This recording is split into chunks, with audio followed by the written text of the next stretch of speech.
Hi, everyone. Don Early here with the Devil You Don't Know podcast. We have a Kickstarter going on right now to raise funds for all of the startup costs for this podcast, and it ends on November 5th. We have already met our goal, and we could use your help in hitting some stretch goals to make the podcast even better. Even pledging $1 is huge for us and helps us build our audience. So head over to Kickstarter.com and enter The Devil You Don't Know in the search box. Come check out our rewards, and if nothing else, please just share the Kickstarter campaign on your social media. Thanks.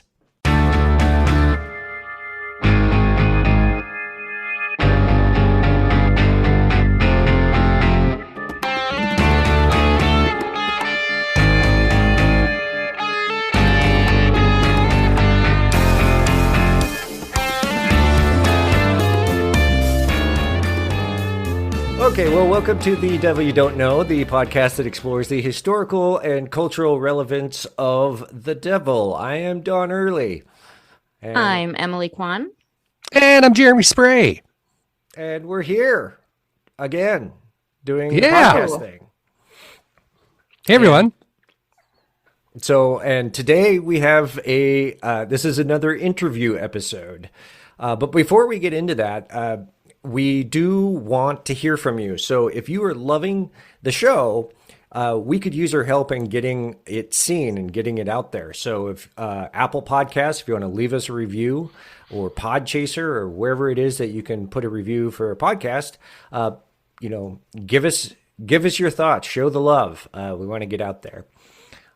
Again, we're out there on social media, Facebook, Twitter, Instagram, The Devil Podcast. You can find us. Patreon and so on. Links to the show, information from the show will be in the description. Particularly our link tree is got a lot of information and some really cool ways to get in touch and go down the rabbit hole if you want to do it on your own. It's pretty exhaustive and fun to look at, I think.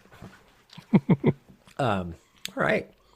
So, guys, I lined up. I put it out there that I was looking for interviews for different people who had different views on the devil, and I particularly wanted to get a Satanist, or maybe more than one, because how do you have a show about the devil and not talk to Satanists, like actual Satanists?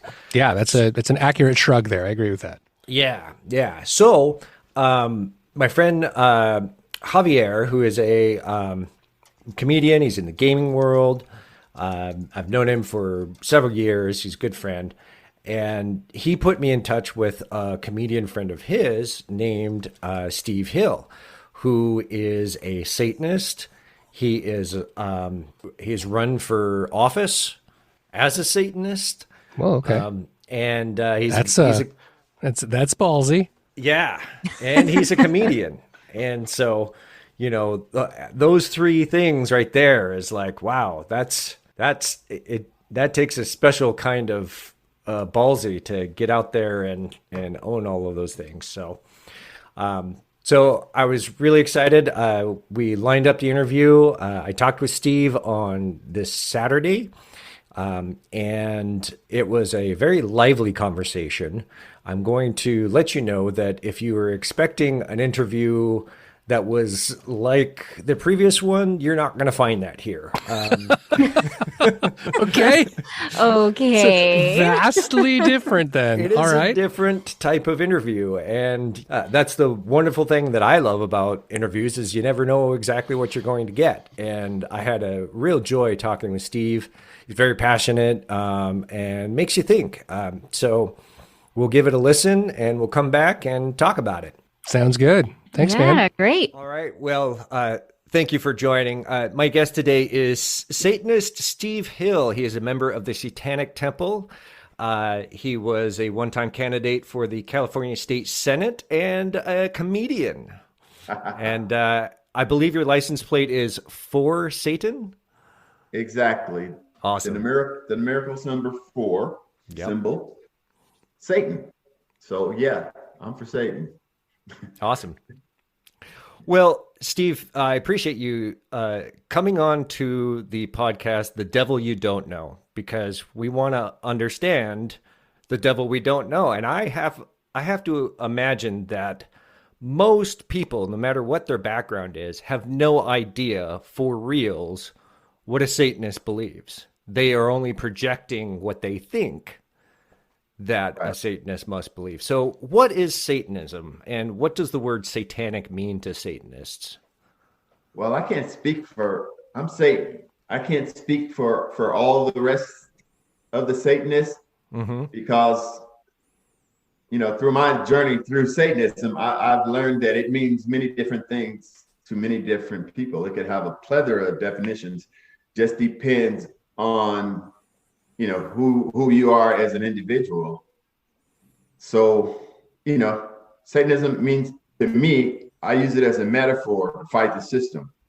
Satan, the devil, whatever, was the adversary. He took an adversarial position once, I guess he was kicked out of heaven, but that's, that's the way I think of it. And if you think that my existence has to be dictated by a belief on a ancient comic book, then no, I'm going to reject that.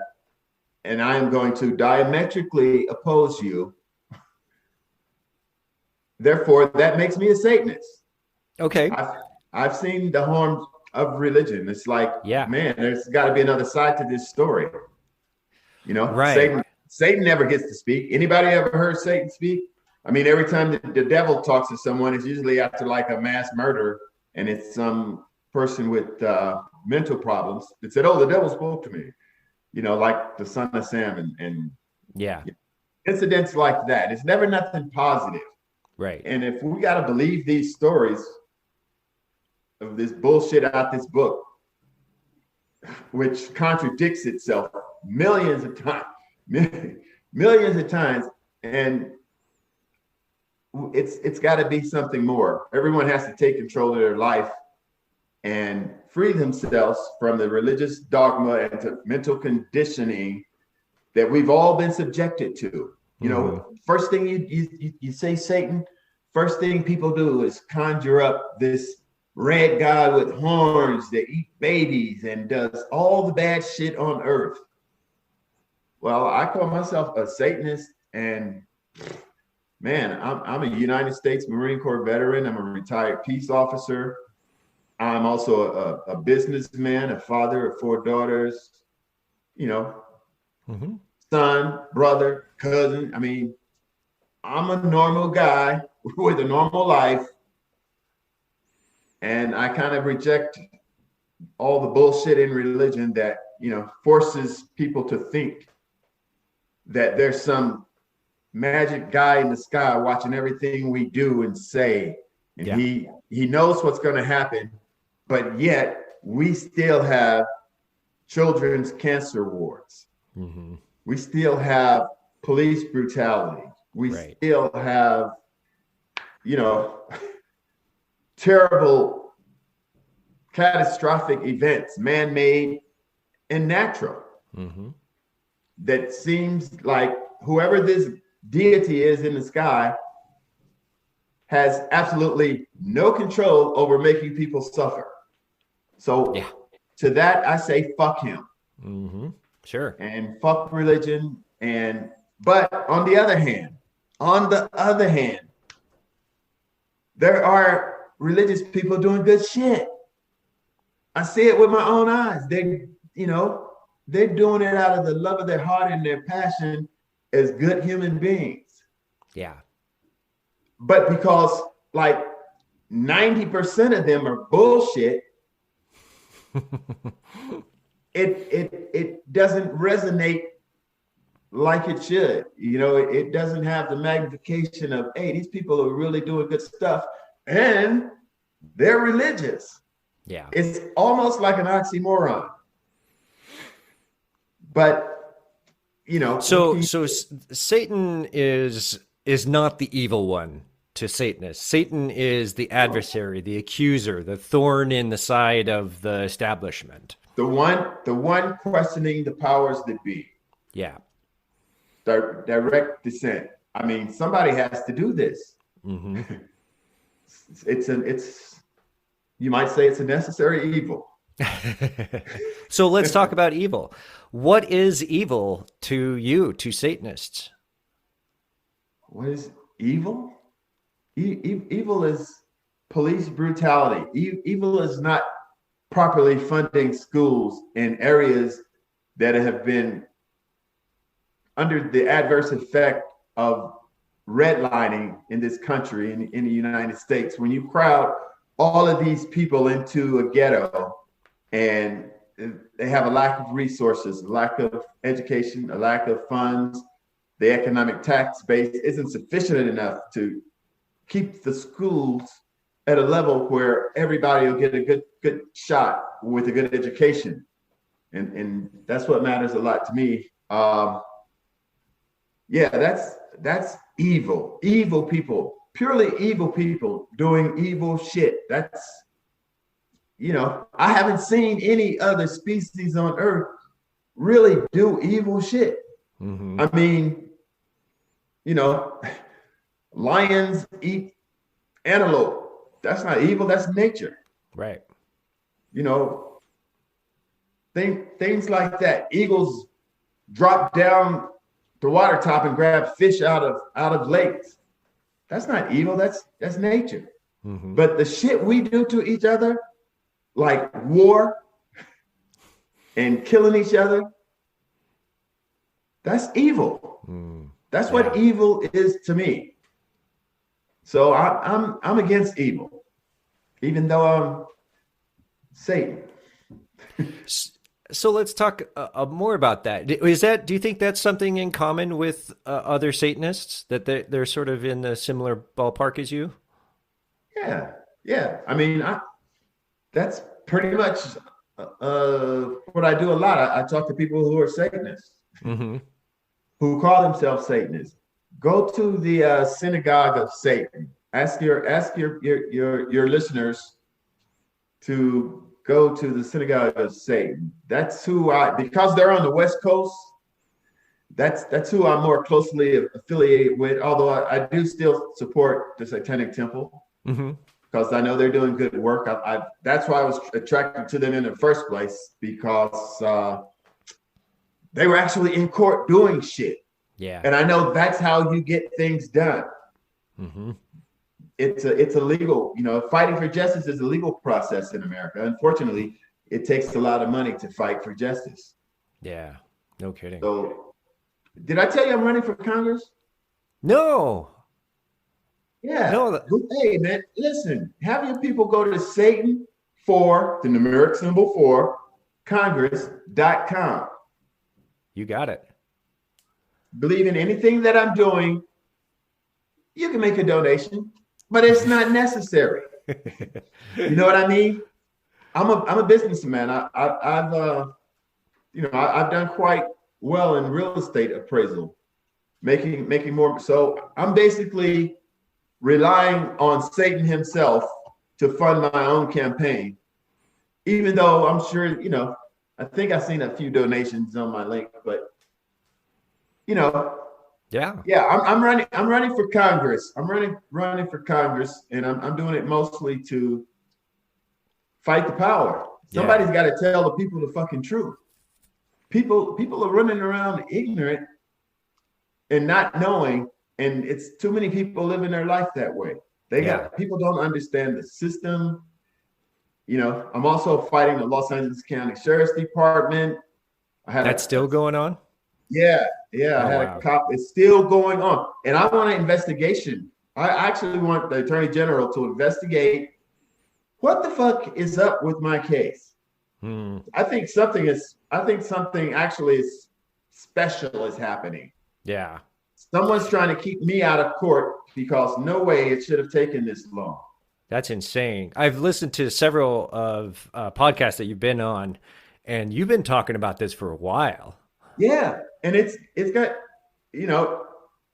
it's something that has to be exposed.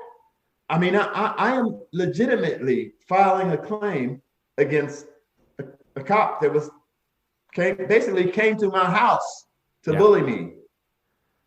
And because you were out, you were appraising in the neighborhood. You were doing your job. Yeah. And then I was literally minding my own fucking business. Mm-hmm. Yeah. So chalk this up to one more thing black people aren't allowed to do is work. Appraising while black. Yeah, but it's I want to expose this. And I've asked Mike Garcia, who is the current seat holder for the 25th Congressional District. And, you know, man, I mean, we used to consider ourselves friends, but once I got into it with the cops, and, you know, he wouldn't help me. I'm like, hey, man, you see what I'm going through? Oh, yeah, that's fucked up, but I can't do nothing about it. None of the politics. Like, I got a lot of politicians that refer to me as a friend. But once with the sheriffs, like, no, we can't help you. And you really don't hear from them much anymore. So, yeah, all of this shit has to be exposed. This is one of the problems that black people never get justice because, you know, like every inmate in prison will tell you, justice delayed is justice denied. And right now, they are denying my justice, basically. All I want is an opportunity to speak in court. So, yeah, this is going to get interesting. I haven't done my press release yet, but trust me, this shit here is going to make the national news what I'm getting ready to do. I hope you blow this fucking shit wide. Oh, burn it down. Burn it. I'm burning it all down. The whole fucking system's going to collapse. And just like old Uncle Joe Biden says, we're going to build it back better. Yeah, I'm for it. Good. So my wife and one of our Patreon supporters had a question that I think is super important for most people who don't understand Satanists at all. What are some of the biggest misconceptions of Satanism that need to be dispelled? Well, I think we touched on it earlier. It's like Satanists, as soon as you say Satan, everyone in this country has been so mentally conditioned thoroughly that you conjure up these fucked up images and negativism and, you know, horrific baby eating. Like, no, modern day Satanists are more conscious. It's more of a fight against the fucked up system that we're all a part of. Yeah. It's rebellion. It's rebellion. It's like Bob Marley. That's why I love Bob Marley. That's my guy. I got all kind of pictures of him right here in this office. Yeah. But he was a rebel. Mm-hmm. He rebelled. We got to fight this shit. And I see Satanism, since this is a Christian nation, I see Satanism as a fucking perfect way to do it. I think, yeah. Because fuck you, that's why. Well, and to your point, there's a lot of religious groups that either don't have the backbone or just don't have enough support to get anybody to take notice. Yeah, well. But Satanism, that is such a buzzword that people instantly take notice. Yeah, that's why I have faith in what I'm getting ready to do, because my campaign cards, they're going to be expensive, but I can afford it. I'm making more money I've ever made in my life. They're going to have the nice pentagram. I think my phrase on top is going to be "Stop the Insanity," SatanForCongress.com. I've been working on this design, but they're really high quality. But even better yet, I'm going to have the same thing on yard signs, and I'm going to make banners. You know, it may cost me $4,000 or $5,000 to make enough, but I just have a feeling that I'm not going to be able to keep yard signs in yards, and I'm not going to be able to keep banners posted because people are going to be stealing them. I can guarantee you. I know people. I'm out all the time in the community appraising houses. I've been into literally thousands of homes in my own community. People don't know. I appraise real estate. They don't know. I knock on the door. What do? Open the door and let Satan right into the house. But yeah, I got a feeling. And then that's going to bring me the media I need to keep me from fucking begging people for money. So I can do my own low grade brainwashing of the constituency like the other candidates do. That's all they do. Yeah. That's why we got to get money out of politics. We got to get money out of politics. All they do is all the money for the media. The media knows, the people in the media knows it's like fucking, it's Christmas, another election cycle. It's Christmas. You know, this is where we're going to get fat because all of these politicians need the media and we got to buy media. And so I'm going to generate my own media. And then just to get people's ears, and then I'm gonna tell everybody what the fuck is going on with law enforcement, with over incarceration. You know, I was a correctional officer basically all during the 90s, and at 2 different maximum security prisons here in California, CSPLAC, which is the only prison within the bounds of Los Angeles County, and CCI, which is California Correctional Institution up in the mountains about an hour away from here. But when I was an officer, man, we had so many brothers, black people in prison. And I was like, this is fucking really shocking. Really? Yeah, because I mean, I used to. Disproportion, you know, we make up, black men make up 6% of the population of California, but we made up 46% of the prison population. And it's like, man, something is really wrong with this. You know, I think that's why I took an early retirement. It's like, I got to get away from this. But I used to live in LA. So many things that I'm going to bring to people's attention. And, you know, a lot of those blacks in the 90s were in prison for selling drugs. Right? Right. A lot. Now, we've had the opioid crisis, drugs, people basically pharmaceuticals selling drugs. And now cannabis is legal. Guess who's not making money off of cannabis? It's black people. You don't see in California. I mean, I got firsthand knowledge and sources that tell me, no, Steve. There's not a lot of black people the ones making money in cannabis. It's people who had the head start and the ability to have enough capital to invest $400,000-$500,000 into a business. Yeah. So I'm going to be talking about that too. Matter of fact, I've got sources. I think I'll start my Satan's own cannabis dispensary here in, you know, that'd be amazing. The devil's weed or something like that. But this is going to be interesting. This whole run for office, man. Don't forget that Satan, the numeric symbol for Congress.com. You got it.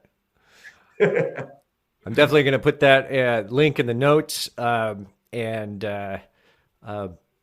make sure everybody knows about it.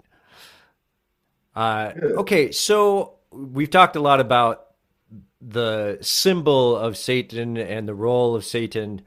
Our Patreon supporter, KVH, has asked why the devil, first off? If Satanists are mostly atheists or non-theists and don't actually believe in the supernatural being of the devil or Satan, why all the devil-related window dressing?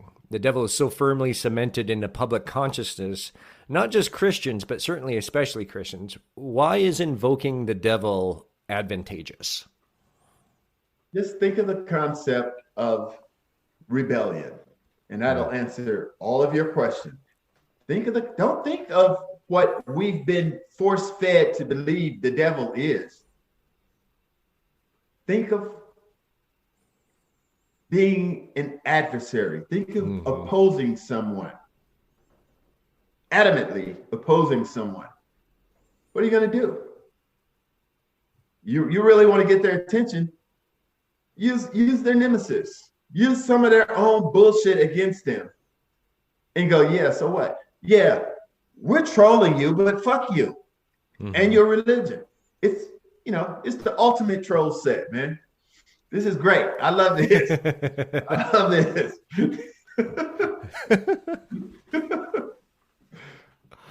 So, would you say that the figure of Satan has helped your causes and the causes of your religion because of that?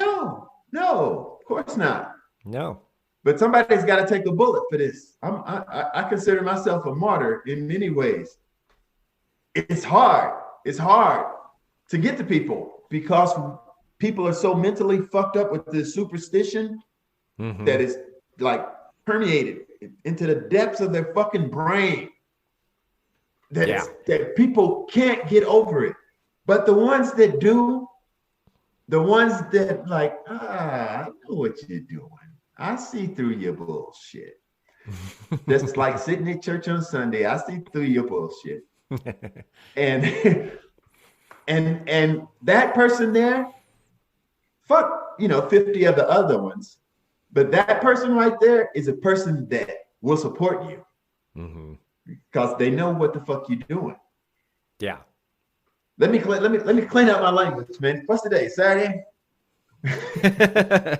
Hey, this is a podcast about the devil. We have no problem with yeah, man. I hope not to offend nobody. But hey, speaking of offending people, yeah. What do you think about Dave Chappelle's comments? Oh God, I was afraid you were going to ask me that. This is, as a white hetero male who I don't really know that I have a leg to stand on in this conversation, no matter what direction I go. So I think that it's fucked up, and I think comedians need to have the ability to create their comedy and make the impact that they are trying to make. Dave Chappelle is an incredibly smart guy, and but like every comic and every good comic, he constructs and chooses his words intentionally. There is a reason for what he is saying, what he's doing. And I have a hard time understanding the line, because I know comedians, for every time period that you're at, the line of what you shouldn't cross, it keeps moving. And I know, a lot of comedians consider that their job is to get right up onto that line, but not to really go past it. And for me, I don't know what that is anymore. I don't have a lot of context. And I've got a lot of trans friends, very close friends. And so I understand the concern about, continued discrimination or whatever it is. But it's also a black comedian doing black jokes. So like I say, I don't know if I can say anything. Is that what you call it? Black jokes? No, a black comedian doing black jokes. I do comedy, right? Yeah. I perform. I performed at like all the major clubs in LA. And go ahead. What I mean by that is that, black voices get shut up, is what I'm saying.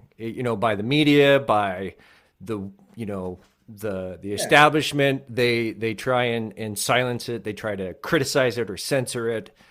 And there's just this long, tradition of that. And that's kind of what I mean is. Yeah, I know. Trust me. I'm a black comic. I know exactly what the fuck you mean. Yeah. Trust me. Yeah.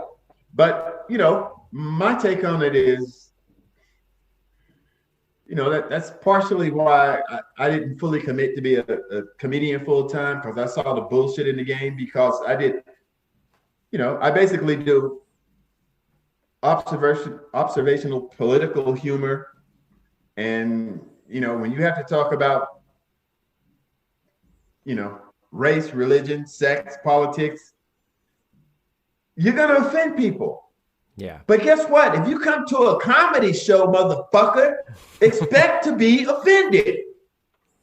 Because fuck you. Everybody don't think like you, and so for them to attack Dave Chappelle, I got gay jokes. I talk about the LGBTQ community, QIAR, fucking however many names we have now for them. Because I've got a gay daughter that I love very much. I'm the one that went to pick her up from my ex-wife's house when she discovered she was gay. She threw her out. I had to drive all the way to Compton from where I live in North Los Angeles County to pick her up. Because I understood sexual orientation in gay people. I grew up with people who did things different from a sexual perspective, but you know what? I would never be there, so it wasn't none of my fucking business what they did. But don't act like we can't tell jokes about the LGBTQ community. Don't fuck that. Everybody gets jokes told on them. Black jokes? How old are black jokes? White jokes? Mexican jokes? Everybody gets fucking jokes. So to criticize one comedian because he told a fucking joke, which is kind of what we do, kiss my ass. That's what Satan will have to say to you. I don't give a fuck who I offend on stage. And I know I offend people talking about, blacks in religion. Oh, I don't even do black comedy clubs. I don't. Because it would be like being asked to be run over by a car. Excuse me, could you run me the fuck over? I'm kind of bored. Why do you say that? I don't, cause 90% of black people believe in a deity or a God that's somehow controlling their miserable fucking lives. And I'm not going to censor myself just to make y'all laugh and keep you fucking ignorant at the same time. You got to be ignorant if you're a descendant of a slave and you're worshiping the same fucking God of the people who enslaved you. You got to be fucking insane. So yeah, it's a long story. So the whole Satanism cloak that, and I don't mean cloak as in a false thing, but like part of your identity, part of how you identify. That's too much of a distraction for, I don't know, the black church, black Christians, black community, for you to do comedy, is what you're saying. No, because it would be, and I've been in these situations many times where people actually start thinking about what you're saying, your jokes, and they don't know if they can laugh or not. I noticed the last show, I did a show down in Valencia about a week ago. I think it was last week. No, 2 weeks ago. And one of the people worked with my campaign. He was like, man, I could tell those people they couldn't tell if they could laugh or not. And I was like, yeah, I've been dealing with that for years. I once did a show in Denver for, what's the name of the group? The Denver Hub. Anyway, they had a conference. I still have a t-shirt from it, celebrating ethnic diversity. And the only black people were there were the ones that were speaking or performing, like me. Wow.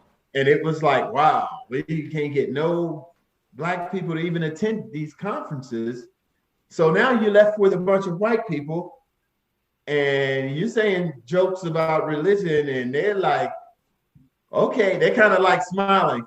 And this guy at the end of my show, he goes, that was the best time I've had being uncomfortable in a long time.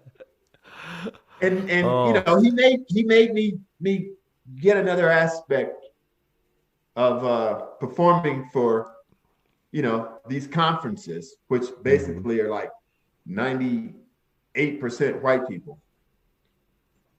It made you realize that it's so much people need to know, and it's so much we need to talk about as an American. We're all fucking Americans here. And it's so much we just need to discuss, because we'll never come to an amicable relationship until, they don't want to teach history, the whole critical race theory thing. Right. Like, why are you calling it critical race theory when you can just fucking call it history? Teach history. That bullshit I learned in the 70s about how the Pilgrims came over and the Indians showed them how to grow corn and eat turkeys and shit and had feasts all the time. They didn't say shit about them giving them blankets that was full of fucking germs and fucking sickness and illness so they could spread disease to kill them all off so they could acquire more of their land. Yeah. They didn't tell them none of that shit. They didn't teach us none of that. Yeah. So yeah, it's a rough job, and that's why I consider myself a martyr, because I could have taken the easy route and told dumb jokes. Like I see a lot of black comedians doing. They tell fucking dumb jokes, like stupid as your mama's so fat, all that dumb shit. I ain't got time for that. People need to be educated. People, comedians like Dave Chappelle should be seen as people who are giving commentary on social issues and, the way shit is today. My favorite comedians have always made a difference in the conversation. And Dave Chappelle is absolutely one of those people. I always love listening to what he says. My favorite comic was George Carlin. Mine too. At that very same conference I talked about it in Denver, she was the keynote speaker. No kidding. We still have a friendship to this day. Huh. I follow her. She follows me Instagram and Facebook. Yeah, and she's the one that kind of told me when I talked to her, she gave me this advice. It's like George Carlin's daughter, like, fucking, how are you not gonna like talk to her? And she kind of told me, like, Steve, you don't want that life of living out of a suitcase and traveling around and being away from your family. And she just straight up told me, like, you don't want that. And I was already like disenchanted with the comedy industry just because I saw how it worked. And comedy is like, okay, a black atheist telling jokes, you will never have a following during African Americans. So it's like fuck trying to be discovered or getting into comedy where you can. No, I would be considered too controversial to be successful as just your, someone going out on cruise boats or the casinos in Vegas or the big clubs on the East Coast. I wouldn't. That shit wouldn't work for me because I'd be probably offending too many people. Yeah. So yeah, like, no, that guy was too much.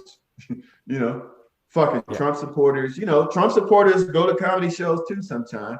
Although I have noticed over my 13, 14 years of doing comedy that most people that attend comedy shows are somewhat left-leaning for some reason.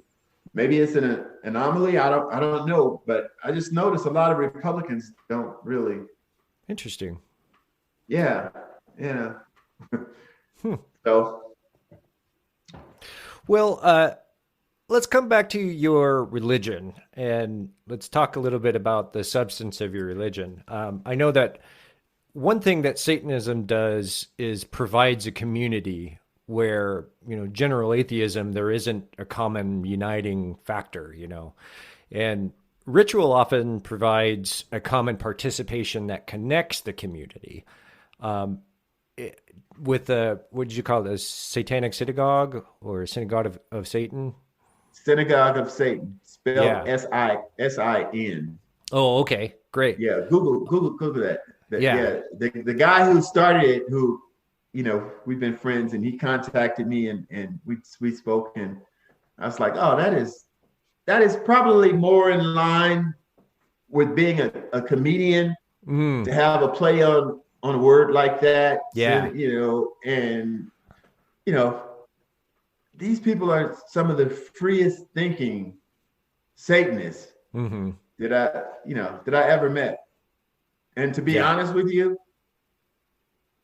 the Satanic Temple, they're more of like the heavy metal rock band, bloodletting ritual doing, but Synagogue of Satan, this if you go to their website and read their, I call it rhetoric, but if you read their agenda items, check out their ideology.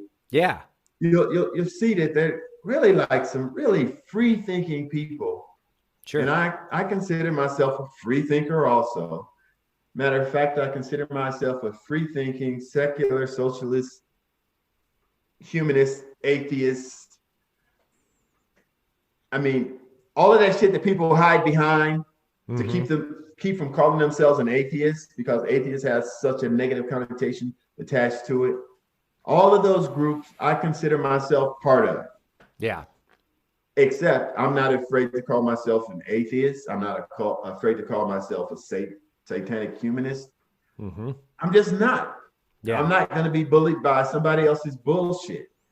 So I'll be free and call myself what I want to be, and I'm a satanic humanist. So, and who can define what a satanic humanist is? I mean, I can't, from my perspective, but there may be another satanic humanist out there that, if there is, do you think there's another?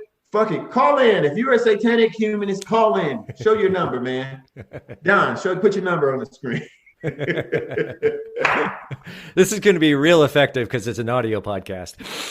Oh my goodness! Oh my goodness! Fuck it. Well, say your dial-in number out loud. All right. If I had one, I would.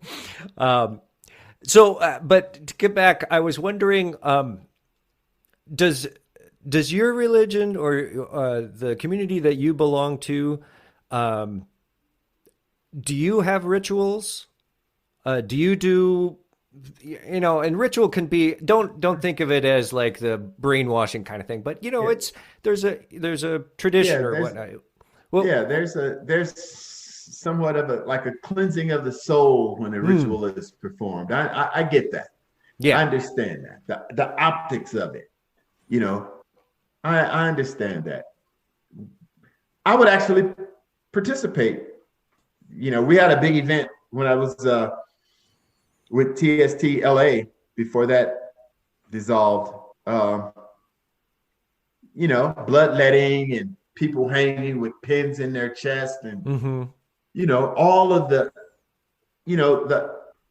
optics of it has value to me. Because it scares the shit out of people who probably use very little of their portion of the brain utilized to think. Are you talking about like a black mass? Yeah, that kind of stuff. Yeah, it's necessary. Like, okay, let's give them the whole show. Fuck it. This is what their brain is conditioned to see and textualize and feel and understand. This shit affects them. None of it affects me, but this right here, people can relate to because of how they've been conditioned to think. With all the superstition and the fucking chicken bones and all this shit like voodoo to me. It's like, okay, if this is what they need to understand the message I'm trying to convey to them, fuck it, let's give them a ritual. Yeah. So I want to ask you about that because I know that you were in the documentary Hail Satan. Yes. Were you a part of that black mass that they were trying to hold and got turned away? I think it was in Boston, or I can't remember exactly, but yeah, no, I wasn't part of that. I'm on I'm on the West Coast. We pulled our rituals off quite nicely in Los Angeles. Yeah. It was done quite well, and we got no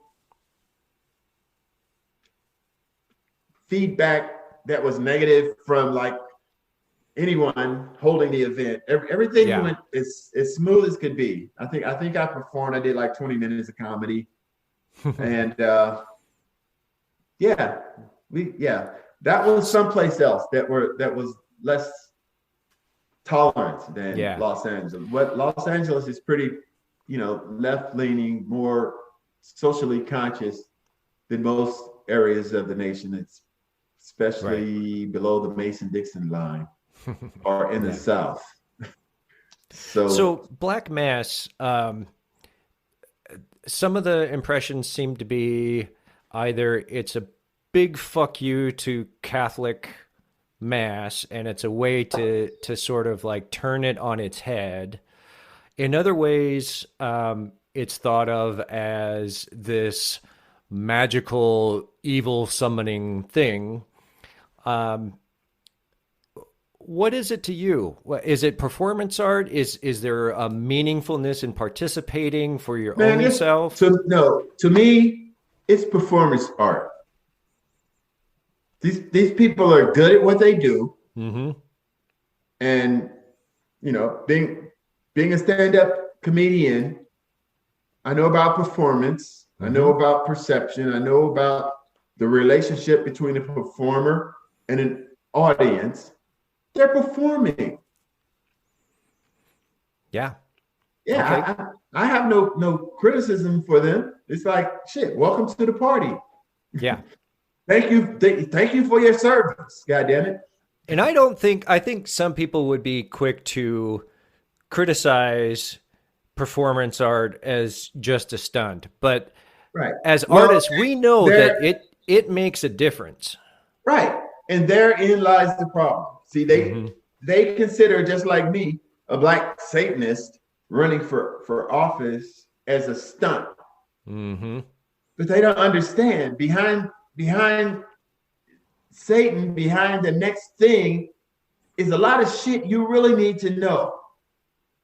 So if I can get them to come to the front door, open the door and let them in and tell them a lot of shit they need to know that's going on realistically, from my experience, my life experience, like, when black people complain about the police, you should shut the fuck up and listen, because it's a problem in our society. Mm-hmm. They didn't want Colin Kaepernick to take a knee. Right. Oh, not during the national anthem. Oh, do it someplace else. Well, if we did it someplace else, how the fuck would you know that we're protesting? Yeah. So I'm SatanForCongress.com. I don't mind protest as long as it's peaceful, they say. But they say. Yeah. How and then go to January 6th and check that out. Yeah. Yeah, exactly. How'd that turn out? Yeah. Trying to stop a free and fair election, which is the foundation of a fucking democracy. Yep. And then they go, let's just act like that never happened. Fuck you. You try to overthrow the government. I'm a Marine Corps veteran. That shit that they put in you as a Marine, one thing you do is love your country because you're fucking willing to die for it. Yeah. And then they go, well, that, they were just fucking tourists. Like, oh, really? Tourists. Yeah. Yeah. totally infuriates me even to discuss it. But, this shit all has to be talked about. They got black people in this country, descendants of slaves who, totally Americans. We got no place else to fucking go. Right. We can't go back to Africa. We're Americans. We've been here for fucking generations. Since 1619. So we're kind of vested in this bullshit too, that you call a Christian nation. But yet we don't never rise to the level of a first grade citizen. We're always second class citizens. Yeah. So much like the whole notion of the rapture, people think that's biblical. It's not. People think that Lucifer is Satan in the Bible. He's not. The whole Christian nation thing, people thought it was from the beginning, from when we were first established, and it wasn't. It was in the mid-50s, I believe, when "In God We Trust" got put on the money. Is that something that is that part of your message at all? Like, hey, this is actually fairly recent. Yeah, I mean, I've discussed that too. Back when "In God We Trust" started appearing on the money, back during the fucking, everything seems to revolve around the 1950s in America. Yeah. When white people were like totally dominant, black people were totally oppressed and living in ghettos like today. And a lot of this shit is recent. Mm-hmm. Like, people don't understand, after 9/11, Republicans, white people basically took over law enforcement, military, and firefighters after 9/11. They like commandeered that. And they kept waving these flags and law enforcement, peace officers. And if you think about it think about it in 1950s, how often you see a black policeman? How often you see a black firefighter? Right. And then the military wasn't really desegregated until like towards the end of World War II, which my father was he was a World War II veteran. So, yeah, it's a whole it's like a white person rebellion right now going on in America. But they got to understand we're all Americans. Yeah, I've been having a real problem in the past, I don't know, 10 years with the conservative sort of commandeering patriotism. Like, only they can wave the flag. Only they can be called Americans or patriots. Well, fuck that. We're all Americans. We all live here, and we all don't have to believe what you believe to strongly love this country and be willing to serve for it. Right. Yeah, we all don't have to be hypocritical, because if you think about what they're standing for, right. If you really think about what they're talking about, it's not American. It's not inclusive of all ethnic groups. It's not, understanding why France gave us the Statue of Liberty. It's not fucking, rounding up Haitians at the fucking border like you're a fucking Planet of the Apes or some shit, whipping people and grabbing people. And it's not, that's not America. That's not my America. That's not the America that I want to be living in and being proud of and being willing to die for.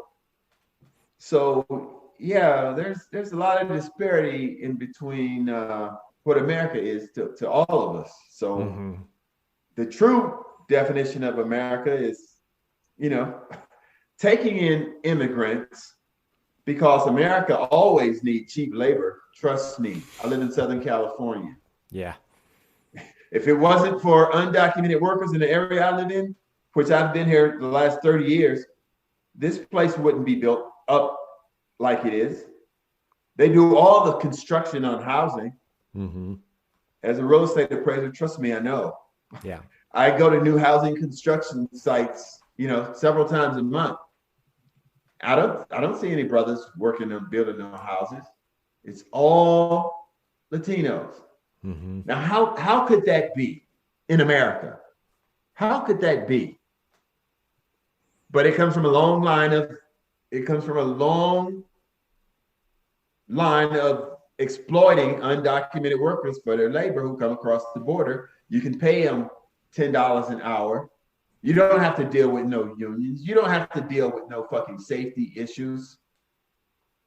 So how does Satan deal with that? How does Satan deal with what? Immigration? With the problem that you are presenting that America has exploited this. How does Satan stand up for them? Shit, by running for office and telling people the fucking truth and letting people know what they need to hear. People trust me. I mean, I've run for office before.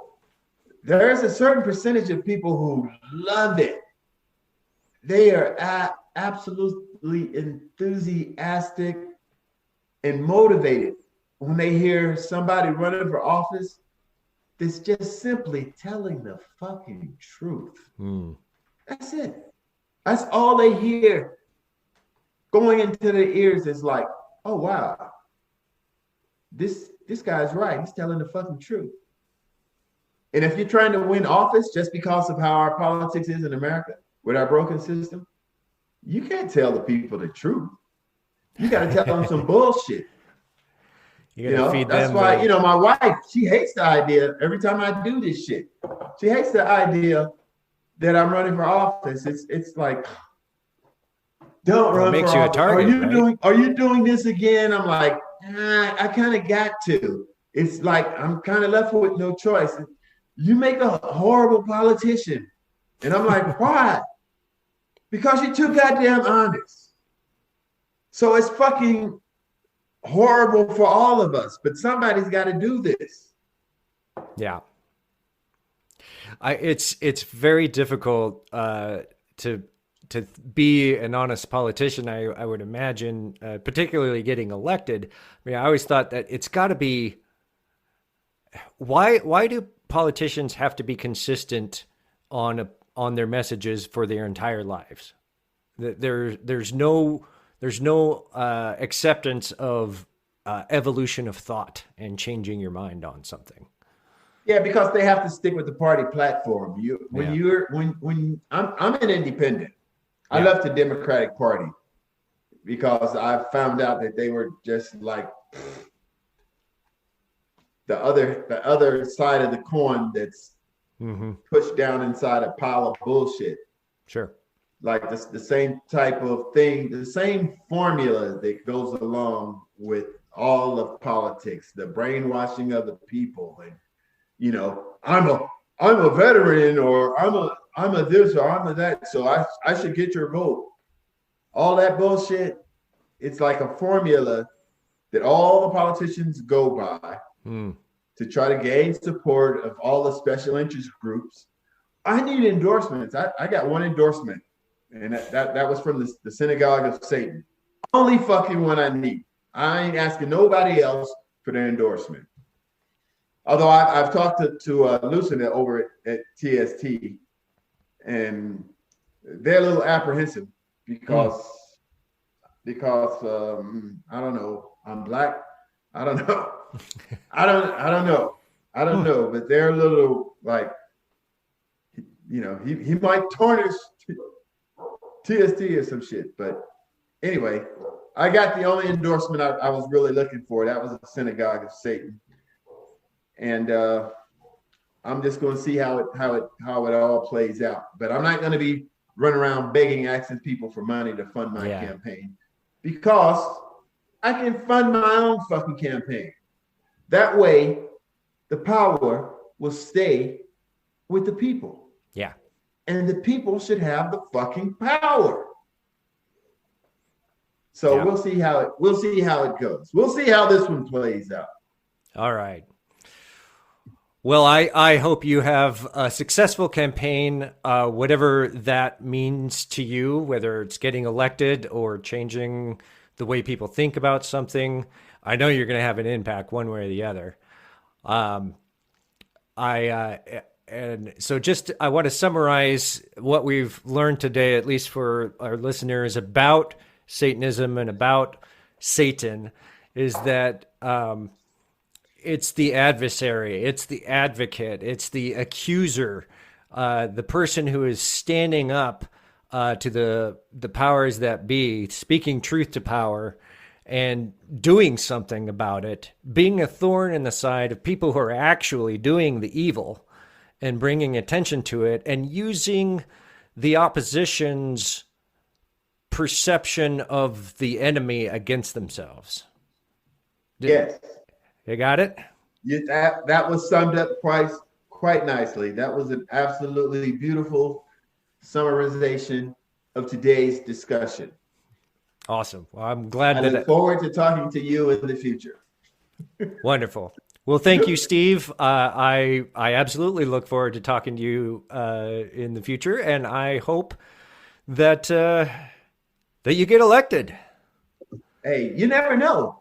You know, I was talking to my wife and some other people, and I'm like, you know, if I can get enough people to steal my yard signs,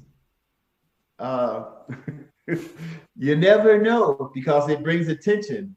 And if people actually pay attention to what I'm fucking saying, what I'm professing to be truth, and, you know, righteousness, and, you know, just being a good fucking human being, yeah, you never know. So we shall see. Only Satan knows for sure. Well, in your context of Satan and what you're fighting for, I say to you, hail Satan. Hail Satan. Amen. Hey, we're back. And once again, thank you, Steve Hill, for taking the time to have the interview here on the Devil You Don't Know podcast. I'm excited to see what you do. So. All right. Well, wow.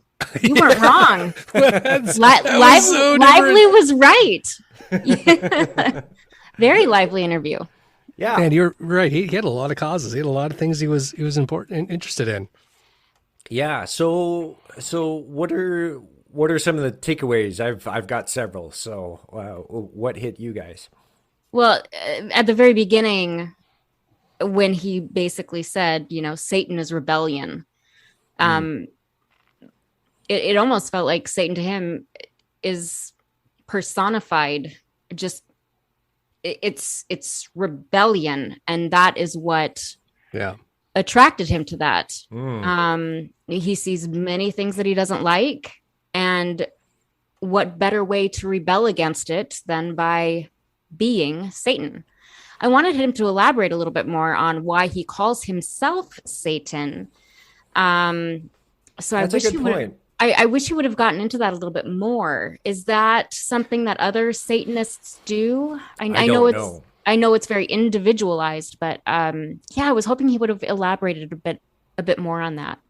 I was aware that I was making several assumption connections for myself, putting the conversations together. Like he refers to himself as a Satanist, therefore he is a Satanist. But in my mind, I was picturing that he is like an adversarialist, and in the way that Satan means adversary. And I was getting that, you know, just like he said, he selects that term and uses that because it is the embodiment of the enemy, right? The one who stands against, or the one who speaks up.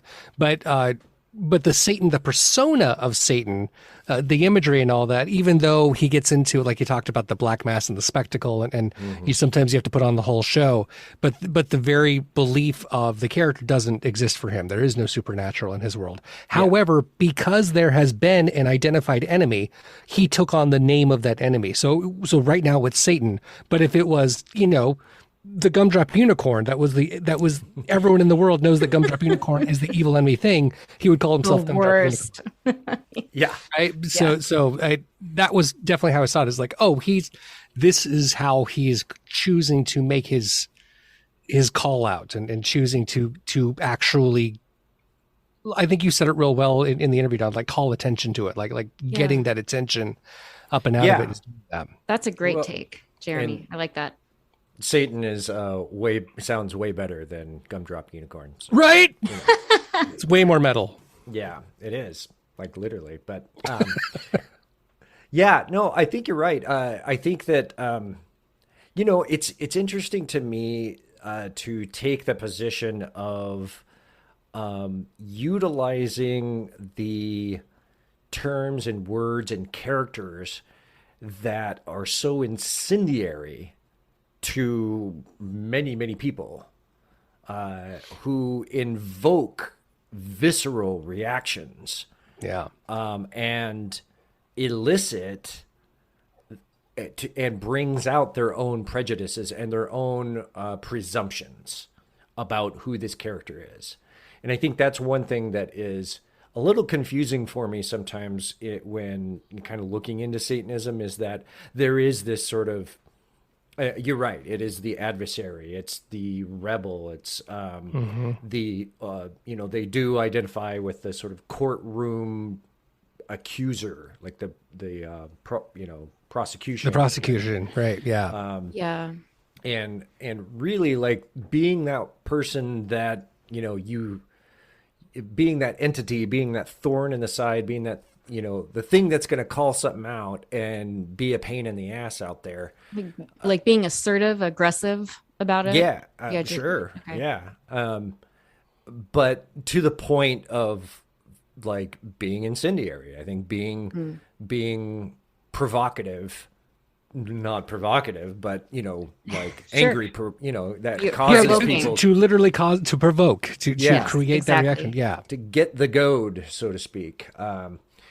And that is brave, I think. It is. There's the saying, you catch more flies with honey. If you want to bring people over to your cause that's important to you. Mm-hmm. I still don't know why we want flies. Yeah, right. Because they're also attracted to shit. But, right. But yeah, if you have this cause that you're passionate about and you want to bring people over to your cause, is being incendiary going to, I guess, the goal would be to raise awareness of it, but that also might turn people away. Like, oh, that's not. I don't know. In the way you come across, that could be. It could turn people away from your cause, maybe. It reminds me of the Black Lives Matter controversy, like the whole like saying this or don't say it kind of thing, or Black Lives Matter versus All Lives Matter. Well, yeah, the issue kind of boils down to is that, well, if you say all lives matter, everybody's going to go, well, yeah, big deal. Duh. But that's not what the conversation is about right now. It's right. And we're also not saying that these other lives don't matter. We're specifically drawing attention to the violence and death that is happening specifically to Black lives. Mm-hmm. And so it's like I saw something about a comparison of like diseases, like well, gonorrhea matters. Why are we focusing so much on coronavirus?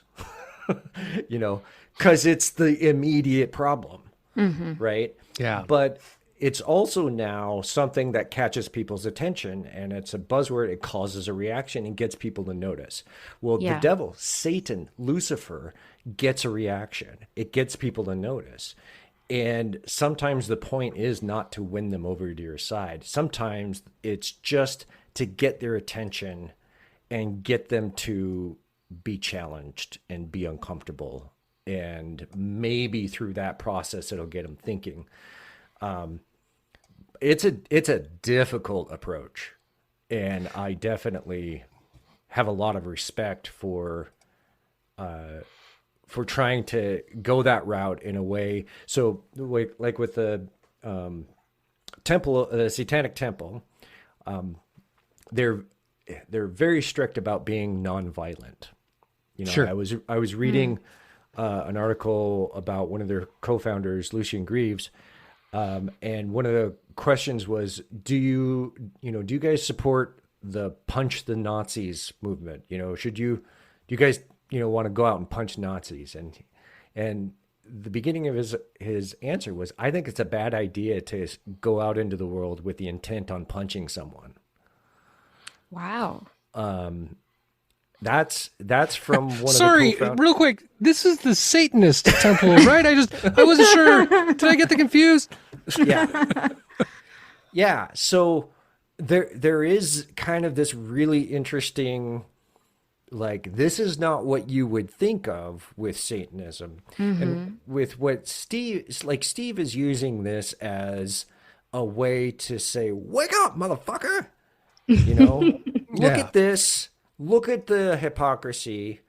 I'm going to be loud. I'm going to be passionate. I'm going to try and get your goddamn attention. He's being an air horn. Yeah. He's. Yeah, absolutely. But he's also charming, I think. I think he's also funny. And, I think that when you listen to interviews with him, when he's like trying to, go for office or something, he's been on Vice. I think he's been on, not Vanity Fair, Time Magazine. I know he was in, it's just a very interesting platform that paints a target on his face, even more than he already does. And that just takes a lot of constitution and a lot of fervor. And I think that,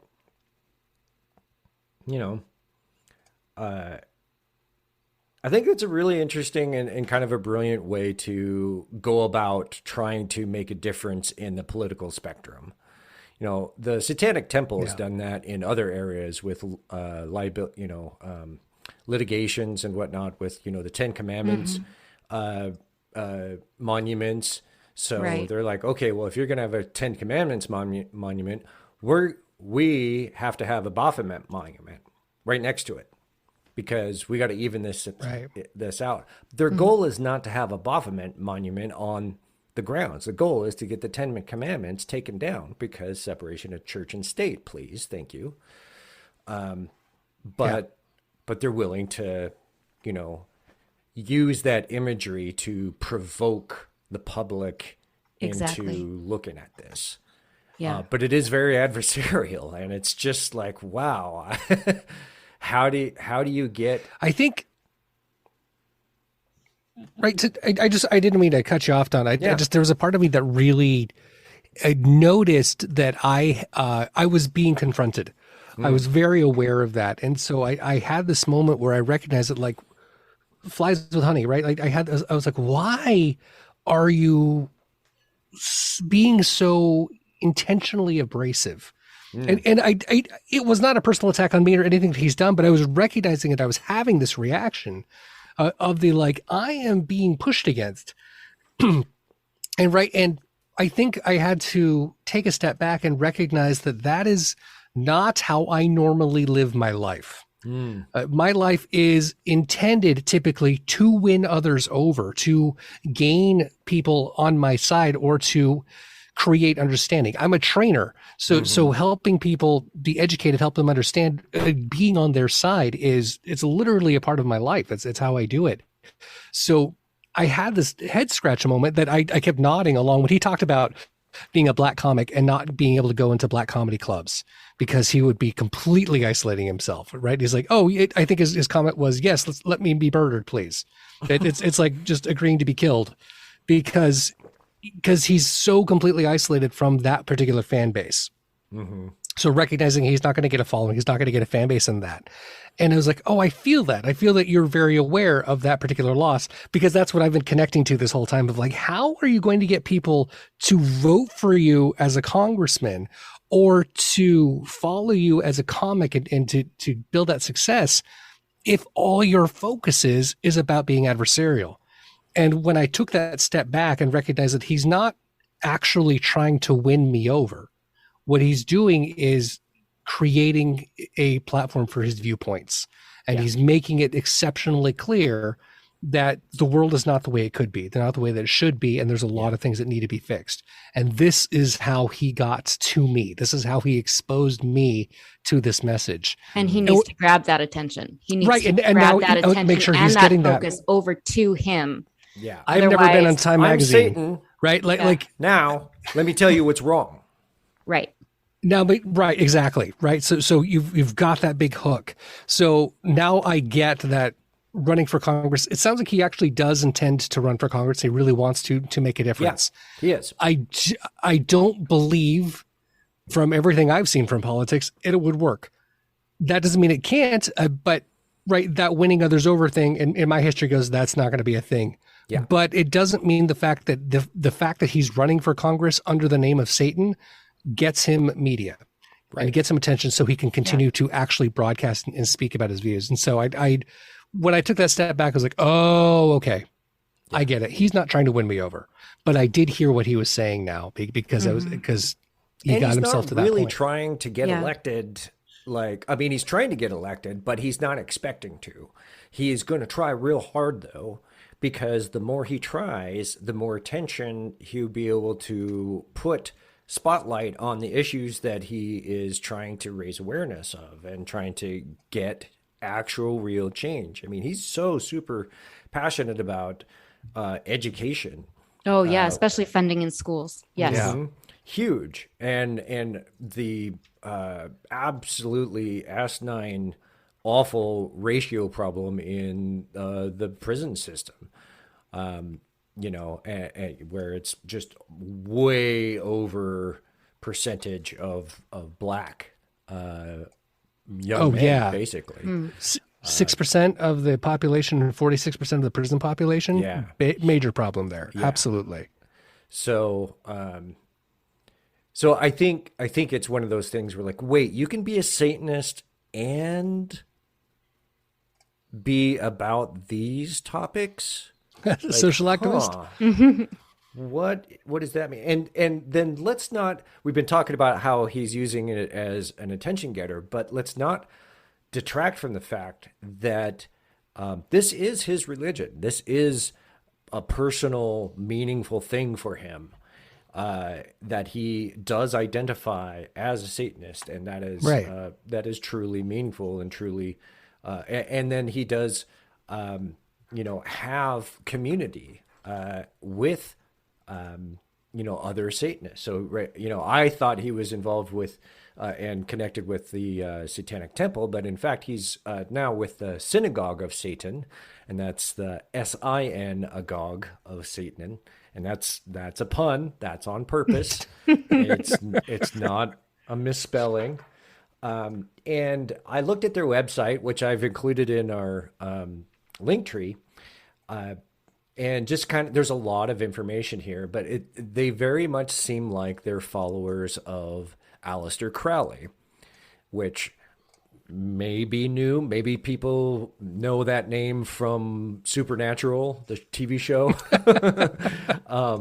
But Aleister Crowley is a historical person who was, I believe he was a Mason, Freemason, and he wrote a lot of Satanist type of thought. And so I think they're very much in the Crowley route. I'll read a couple of things here. Where was it? Why Satanist? Answer: Satan was the first revolutionist. Therefore, Satan, as defined in Morals and Dogma, is the perfect figurehead for a revolutionary religion. His act of rebellion was the first and most famous allegory of freedom. That I'm going to take issue with. Absolutely not. Was not the first. But very, very prominent allegory of freedom. This is a historical podcast. I got to raise the flag at some point. It's fair. Yeah, no. I was just letting you be passionate. So we use his image as symbolic representation of our aims and goals. That's real common between the different satanic religions. We use his image as the symbolic and metaphoric representation of our aims and goals. That's what they're about. And let's see here. Statement. Anton LaVey created and defined Satanism in the 60s. Satanism did not exist before then. Reply. Satanism did exist before then. Okay, not Anton's Satanism, but another far older form, as you will see now. In Jules Bois, La Satanisme, I don't know, it's French. You're reading French. Yeah, published in 1895, Bois declared that there are three Satans. The Satan of the poor dispossessed who turned to him for consolation. The Satan worshipped for perverse pleasure by depraved and rich people. So I think that's probably what many are familiar with. And the Satan of the dilettantes who are drawn away from true religion by an intellectual interest in mysticism. He defines Satanism as anything that departs from the worship of one God. Satanists and let's not forget the one. We'll get into that later. Thus, the whole Satanism did not exist until LaVey invented his merely propaganda engine of a philosophy based on an objective reality that really wants your $200. I didn't get what the last thing you said there, man. You kind of went through it real fast, and I got lost. I heard $200. So this is the Synagogue of Satan. They're basically saying that Satanism did exist before LaVey in the 1960s. It was much older, basically in the late 1800s. We definitely have some writings. And, saying that Satanism didn't exist before the 60s is basically propaganda wanting your money. Okay. That's essentially what they're saying. So that's a Synagogue of Satan. I found this really great infographic on the Satanic Temple site, which again I'll reference in the link tree. I won't describe the whole thing, and I won't go through all of it, but it basically tells you the differences between Satanic Temple and Church of Satan. And I should say that the Satanic Temple loves satirical and comedy in how they present things. So. Okay. So Satanic Temple was established in 2013, Church of Satan in 1966. Officially recognized as a tax-exempt church by the IRS. Satanic Temple, yes. Church of Satan, no. Belief in actual Satan, no to both. Interesting. Okay. Belief in magic, spelled with a CK on the end. Yeah. No to the Satanic Temple, yes to the Church of Satan. So there is this mysticism or belief in magic in the Church of Satan. Foundational texts, Satanic Temple says vast literary canon. And 1966, or Church of Satan says the writings of Anton LaVey. Okay. Okay. This one is real key, I think. Political views. Satanic Temple, a non-theistic movement aligned with liberty, equality, and rationalism. Lucius Greaves, TST co-founder. For Church of Satan, just Ayn Rand's philosophy with ceremony and ritual added. Anton LaVey. Therein lies my issue with the Church of Satan. It's just so selfishly individualized that there's a lot of issues there. But So let me talk about that real quick, because we started with Satanism is very individual, right? That was the conversation that we started here, and Steve clearly said the same thing. Like he is a Satanist in the way others are Satanists, but he can't really describe being a Satanist, he said, because it's a very individual thing. It's a very one level thing. But I just heard you say you have an issue with the fact that the Church of Satan refers to that as being a very individualistic Ayn Rand style. When it's an Ayn Rand style, then yeah, I do, because it is absolutely in support of authoritarian regimes. It's libertarianism to the extreme, and so it's just this Satanism generally has this notion of like, my freedoms should never impinge on your freedoms. And that is a dream that we have that can't, that we should strive towards that. It doesn't exist yet. Right. It's as kind a of society. this reality that we're working towards.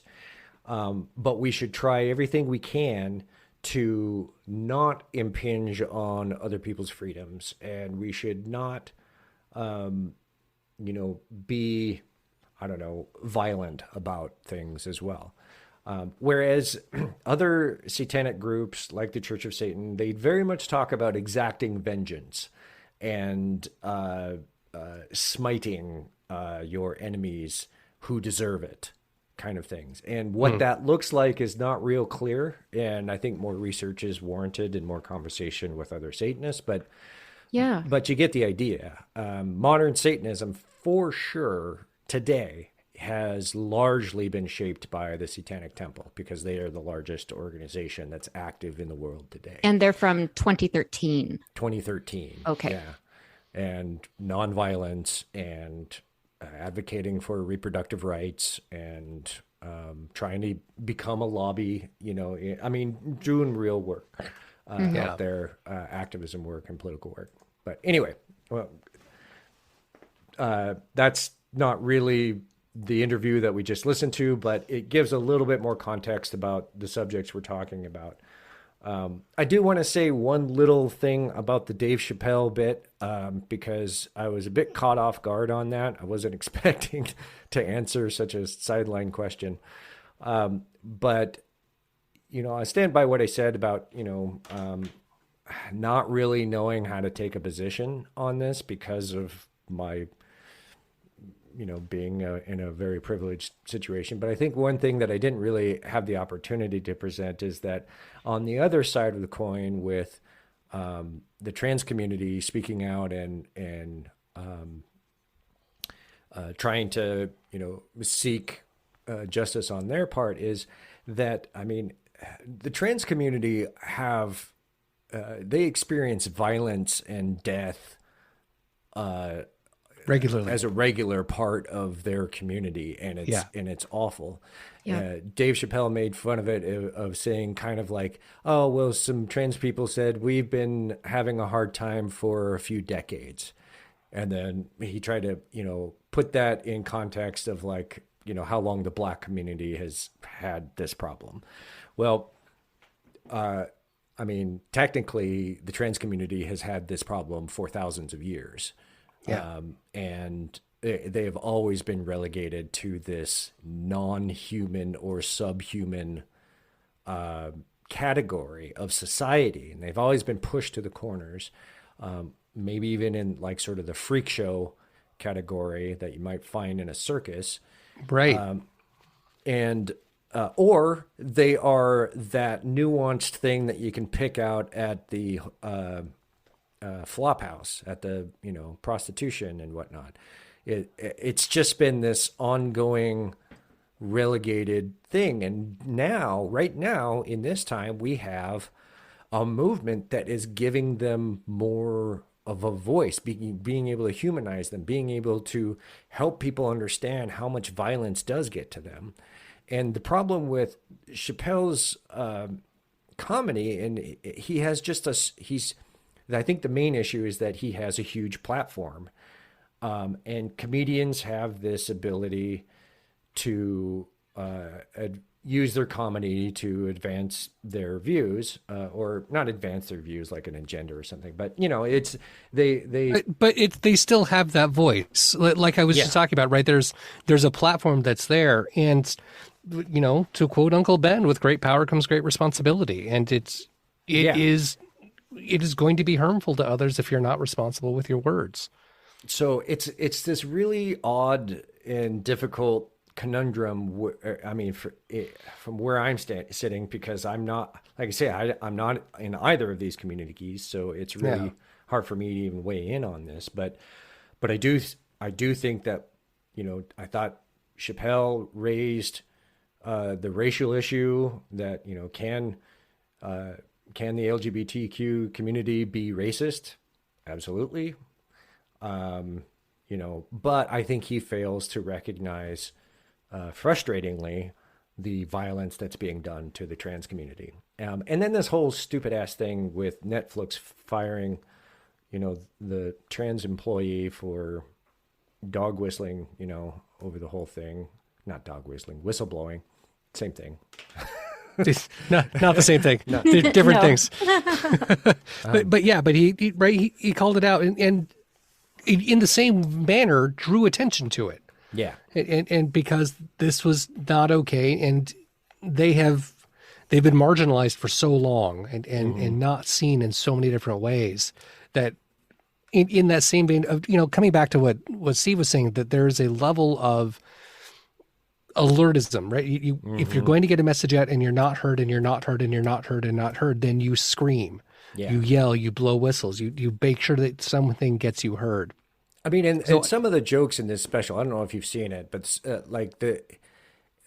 he has this style, he has this way of like hitting the hard to hear jokes. Sure. And they're not really it's consistent.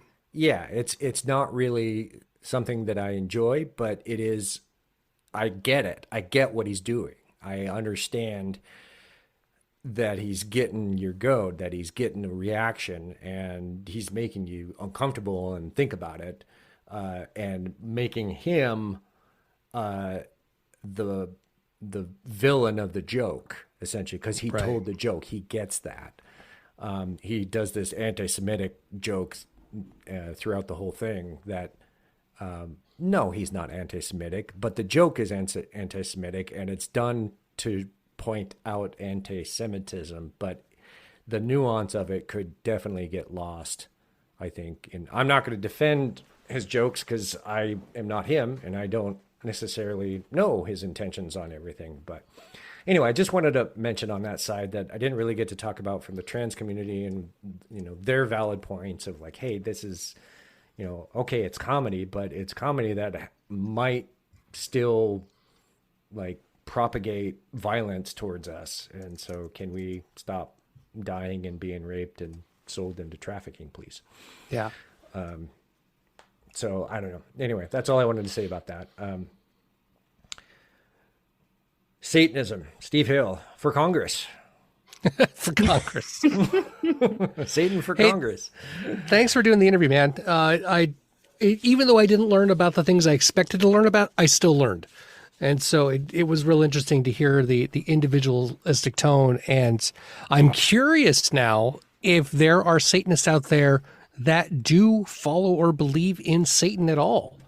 Because most of the time, like as a literal entity, as an actual entity, as someone that they actually worship, because that seems to be not the case. So it'd be real interesting to find out how they feel and what they believe.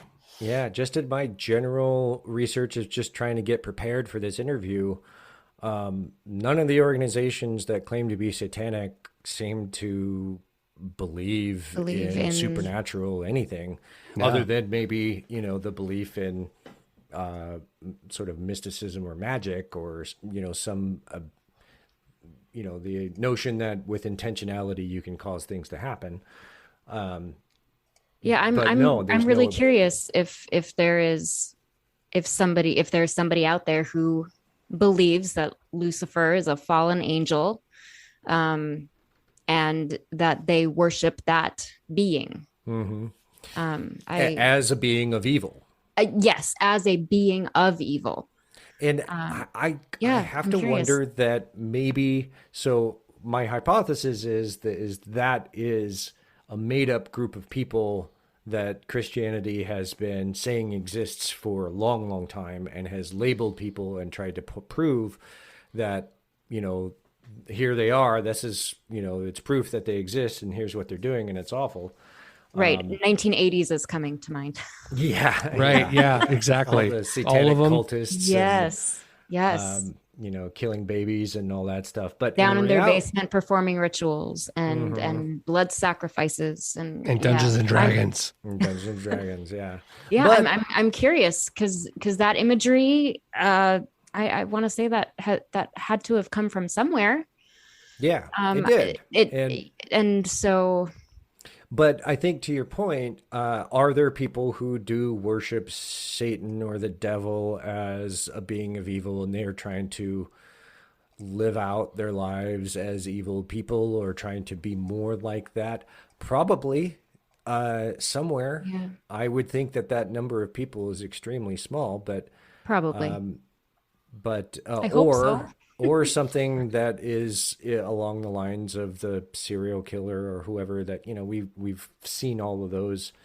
It's hard to know that too, because now we're sort of bringing in mental illness into the issue between different psychological states. And is that a handicap or not? Does that make them, a different humanity or whatever? Because there's a level that we will get into in future episodes of the sort of ableism and I guess what I want to trying to say, like handicap and mental health being demonized and being associated with the devil and other things and stuff. Yeah. Exorcisms and things like that. Yeah, totally. Yeah. So anyway, I would really like to hear from a representative of each the Satanic Temple and the Church of Satan. Yeah. If you could make that happen, because I'm really curious, and I know I go on their website and look and get information and stuff, but it would be really great to hear from their own mouth, what these beliefs are and how they live their life according to these beliefs, Mm-hmm. So yeah.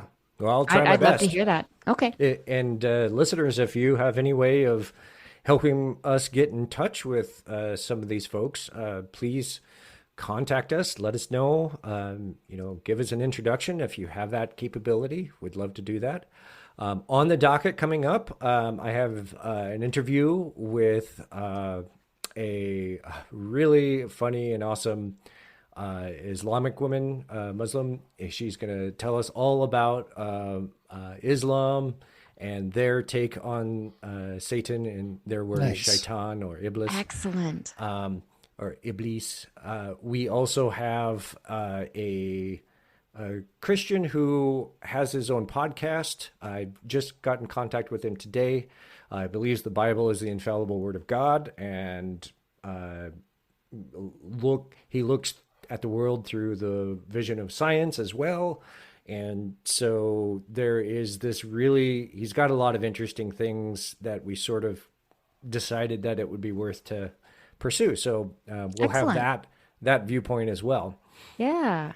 And so I'm trying to get all these different viewpoints. And I think the more we hear, the better it's going to be. So cool, man. All right. Well, yeah, that's great, Don. Thanks everyone. And we'll talk to you soon. Have a good one. Bye, guys. Bye. Thanks for listening to The Devil You Don't Know.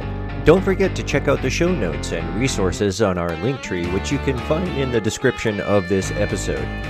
If you're enjoying the podcast, please do leave us a review on Apple Podcasts or Podchaser. It really does help the show. Show the love. Remember to subscribe. You can find us there on Apple Podcasts, Spotify, Google Podcasts, Pocket Casts, Buzzsprout, Stitcher, or wherever you get your podcasts. Of course, on social media, we're out there on Facebook, Twitter, Instagram at The Devil Podcast, YouTube, just search for The Devil You Don't Know, and of course, Patreon, if you want to support us there at patreon.com/The Devil Podcast.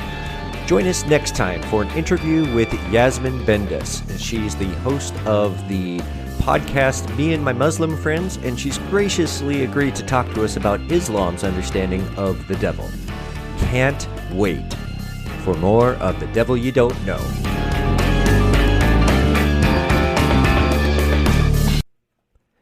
The Devil You Don't Know podcast supports anti-racism, and you can too. Just go to our Linktree page at linktr.ee/thedevilpodcast. You'll see the Support Anti-Racism banner at the bottom with an Act Now button. From there, you can make donations to various anti-racism organizations and causes, get education materials, and sign up for events. From all of us here at The Devil You Don't Know, we thank you for supporting anti-racism.